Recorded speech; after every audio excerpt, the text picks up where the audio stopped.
विद्यार्थी मित्रांनो, सह्याद्री ट्युटोरियल्समध्ये तुमचं स्वागत आहे. खूप छान तुम्ही अभ्यास केलाय. मी ना शेकडो नाही हजारो मुलांना बदललेलं बघितलंय. मन लावून अभ्यास करताना बघितलंय. गेल्या 8-10 दिवसातला हा जो प्रवास आहे तुमचा माझ्या बरोबरचा. मी असं का बोलतोय? कारण 10 ते 12,000 नवीन सबस्क्रायबर आपल्याला जॉइन झालेले आहेत आणि बाळांनो तुम्ही मन लावून अभ्यास केलेला आहे. त्यामुळे पेपर हा सोपाच जाणार आहे. बरं यापुढे पण जे पेपर आहेत ना, जिओग्राफी असेल, ओके किंवा त्याच्यानंतर काय म्हणूया आपण सी-एस, आय-टी, टेक्निकल जेवढे पेपर असतील ना, त्यांची तुमची चांगलीच तयारी होणार आहे, हे लक्षात घ्या. काही काळजी करायची नाही तुम्ही. प्रॉपर चांगली तयारी झालेली आहे आणि मी आज एकही सिली मिस्टेक करणार नाही. माझं सगळे मी काय जे सोडवणार आहे, ते सगळं 100% ॲक्युरेट असणार आहे. हे सगळं तुमच्याकडून आलं पाहिजे मला असं. तुमच्याकडून आलं पाहिजे, की मी आज कुठलीही चूक करणार नाहीये, ओके. आणि काय करा माहितीये का, की प्लॅन व्यवस्थित करा. वेळ पुष्कळ असतो, ओके.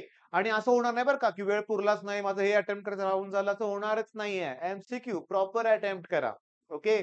बरं, आता आणखीन एक महत्वाचं काय, की सगळं ठीक आहे, पण आपलं आपण मनाला शांत ठेवलं जमतंय ना?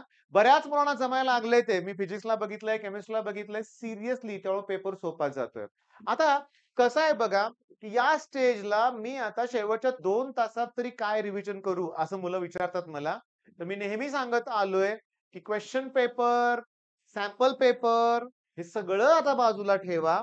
तुम्ही जो अभ्यास केलेला आहे काल, परवा त्याच्या ज्या काही शॉर्ट नोट असतील तेवढ्याच तुमच्या हातात दिसल्या पाहिजेत. शेवटच्या क्षणापर्यंत रिव्हिजन केली तरी चालेल. शेवटचा क्षण म्हणजे क्लासरूममध्ये जाईपर्यंत हे लक्षात घ्या.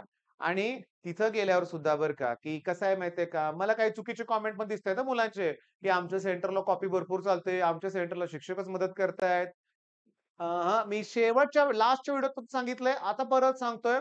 आयुष्यात प्रामाणिकपणाच हवाय, त्याशिवाय यश मिळणार नाही. मिळालं तरी ते क्षणभंगुर असेल. क्षण हे मराठी शब्द आहे बरं का, बरोबर आहे ना शब्द हा?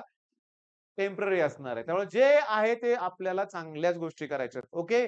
मग हा व्हिडिओ मला थांबवायचा आहे. तुम्हाला ऑल द बेस्ट म्हणण्यासाठीच हा व्हिडिओ मी तयार केलाय. आणि सगळ्यात महत्वाचं बरं का, की ही एक्झाम तुम्हाला एक आयुष्यात वेगळाच धडा देऊन गेलेली आहे. हे विसरू नका. ओके. आणि मग एक्झाम झाल्यानंतर 1-2 दिवसाची रेस्ट तुम्हाला पण आणि मला पण. ओके. आणि नंतर नव्या जोमानं सी सुरुवात असणार आहे. आणि आज मात्र 3 वाजता दुपारी मी एक व्हिडिओ अपलोड करणार आहे. त्याच्यात मी क्रॅश कोर्सची माहिती सांगणार आहे. आणि मी तुम्हाला सांगू का, तुम्ही फिजिक्सला अनुभव घेतलाय, केमिस्ट्रीला अनुभव घेतलाय, तसं मी तुम्हाला सांगतो सीईटीत सुद्धा लक्षात घ्या, की केमिस्ट्रीत तुम्ही पैकीच्या पैकी मार्क पाडणार आहे. क्वेशन फिक्स आहे. फिजिक्सला तुम्ही फॉर्म्युले करा. मी तुम्हाला 30-35 च्या वरती नेऊन दाखवतो तुम्हाला. तुम्ही फॉर्म्युले करा, थोडंसं अभ्यास करा.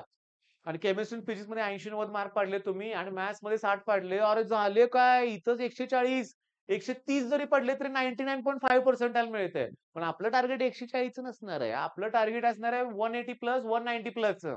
मोठं टार्गेट ठेवायला काय जातंय? मग 3 वाजता डिटेलमध्ये माहिती सांगेन आणि हो महत्वाचं, आता एक माझा सबस्क्रायबर आहे. क्रॅश कोर्स पण त्याने घेतलाय शरव. त्याचा मला मेसेज आला, की आम्ही पण कोर्स पर्चेस करायचा का? नाही. ज्यांनी ऑलरेडी अगोदर कोर्स पर्चेस केलाय, त्यांनी करायची काही गरज नाहीये. सगळे नवीन कंटेंट तुम्हाला प्रोव्हाईड केलाच जाणार आहे. ओके. त्यामुळे तुम्ही ऐका 3 वाजेपर्यंत थांबा.